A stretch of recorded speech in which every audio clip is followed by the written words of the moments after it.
반갑습니다. 9월 8일 목요일 새벽 하나님께 올려드립니다.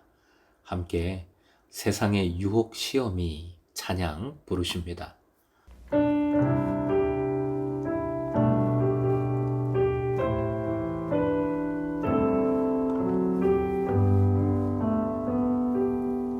세상의 유혹 시험이 내게 몰려올 때에 나의 힘으로 그것들 모두 이길 수 없네. 거대한 폭풍 가운데 위축된 나의 영혼 어찌할 바를 몰라 헤매이고 있을 때 주위를 둘러보며 아무도 없는 듯 믿음의 눈을 들면 보이는 분 계시네. 지금도 내 안에서 역사하고 계시네. 사망과 어둠의 권세 물리치신 예수님, 주를 찬양, 손을 들고 찬양. 전쟁은 나에게 속한 것 아니니 주를 찬양,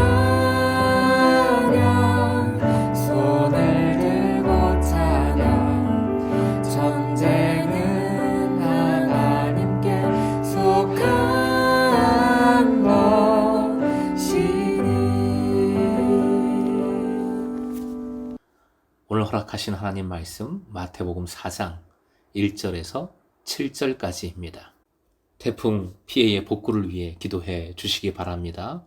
또 교우들 가정에 어려움은 없는지 서로 돌아봐 주십시오. 마태복음 4장 1절에서 7절까지의 말씀 함께 읽겠습니다. 그때에 예수께서 성령에게 이끌리어 마귀에게 시험을 받으러 광야로 가사 40일을 밤낮으로 금식하신 후에 줄이신지라.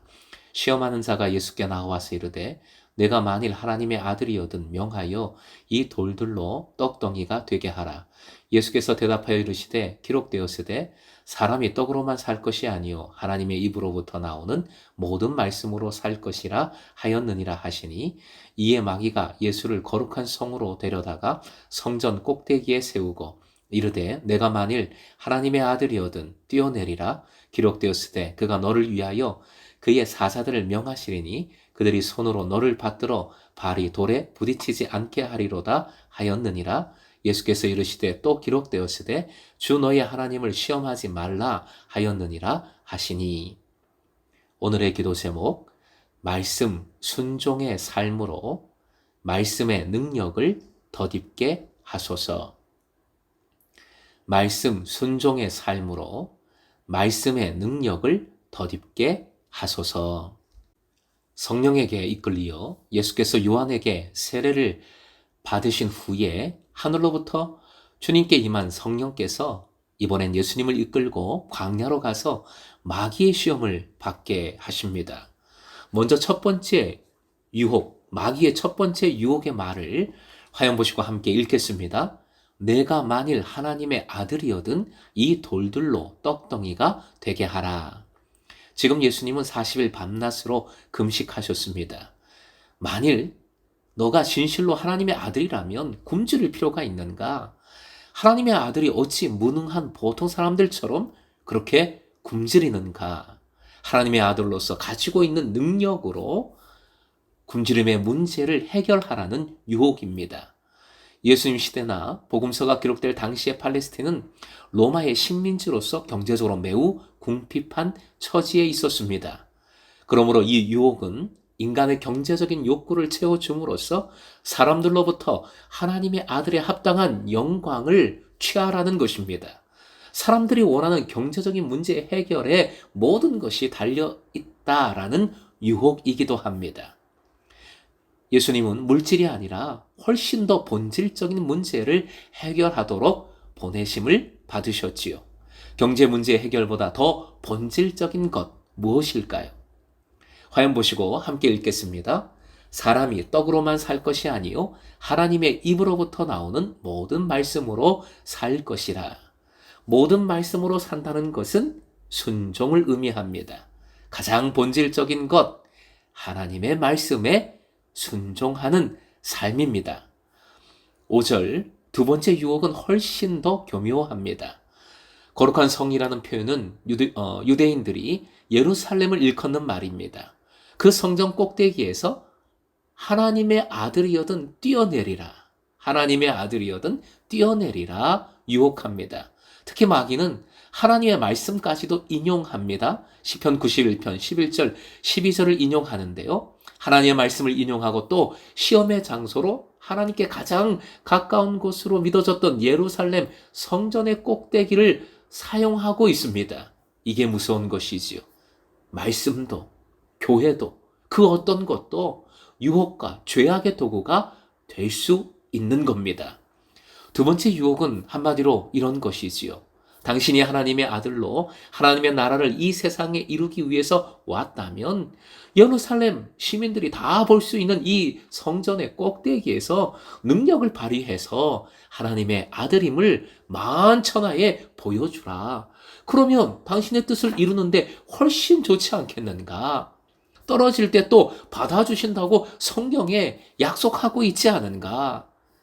지금 마귀는 성경을 아전인수격으로 인용을 하고 있습니다. 성경에 무슨 마술적 힘이 있는 것처럼 유혹을 하고 있는 것이지요. 아무렇게나 성경을 인용한다고 해서 능력을 덧입는 것이 아니지요. 지금 마귀는 성경을 인용하면서 성경에 그런 마술적 힘이 있다고 유혹을 하고 있는데 성경을 사람의 욕심대로 아무렇게나 입맛에 맞는 대로 마구잡이로 이용하게끔 유혹하는 겁니다. 이러한 태도는 7절 예수님의 말씀처럼 말씀의 주인이신 하나님을 시험하는 모독적인 행위가 됩니다. 이단들이 성경을 꼭 그런 식으로 이용을 하는 것이지요. 명쾌하게 성경을 완전히 해석한다. 성경을 꿰뚫는다. 능력의 말씀으로 완전히 새로운 말씀을 선포한다. 이런 표현들은 그 자체로 매우 위험하고 잘못된 것입니다. 성경은 항상 하나님의 뜻에, 사람의 뜻이 아니라 하나님의 뜻에 합당하고 그렇게 인용되고 사용되어야 하는 것이지요. 예수님은 성경을 인용한 마귀의 유혹을 역시 성경 말씀으로 물리치십니다. 성경은 마귀와 싸워 승리할 수 있는 영적 무기입니다. 예수께서 하나님의 아들이라는 진리는 엉뚱한 말씀 해석이나 종교적인 영웅 행위로 증명될 수 없습니다. 오직 하나님의 뜻에 순종함으로써만 하나님의 아들임이 입증되며 하나님의 나라도 이루어지는 겁니다. 예수께서는 수단과 방법을 가리지 않고 목적을 이루는 것을 결코 용납하지 않으십니다. 하나님의 나라를 이루기 위해서 마귀의 방법을 택할 수는 없습니다. 하나님 나라는 하나님의 뜻에 순종함으로써 이루어지는 것이기 때문이지요. 하나님 나라는 목적이 아니라 수단이요, 방법이며 과정입니다. 살아가는 삶 그 자체입니다. 그러므로 겟세마네 동산에서 피와 땀을 흘려 기도하실 때에도 십자가의 고통에서 보호해 주기를 원하신 것이 아니라 오직 아버지의 뜻에 따를 수 있게 해달라고 기도하셨습니다. 사랑하는 금성의 제자 여러분, 거룩하신 하나님 아버지의 뜻을 헤아리지 않고 내 욕심에 따라 하나님의 말씀을 마구 사용하는 것은 하나님을 시험하는 것이 됩니다. 마귀가 유혹하는 초점을 잘 보셔야 합니다. 마귀는 처음부터 하나님의 아들 자체를 부정하지 않습니다. 하나님의 아들이거든 하면서 하나님의 아들답게 살지 않도록 말씀대로가 아니라 자기 영광대로 자기 뜻대로 살도록 슬쩍 유혹하는 겁니다.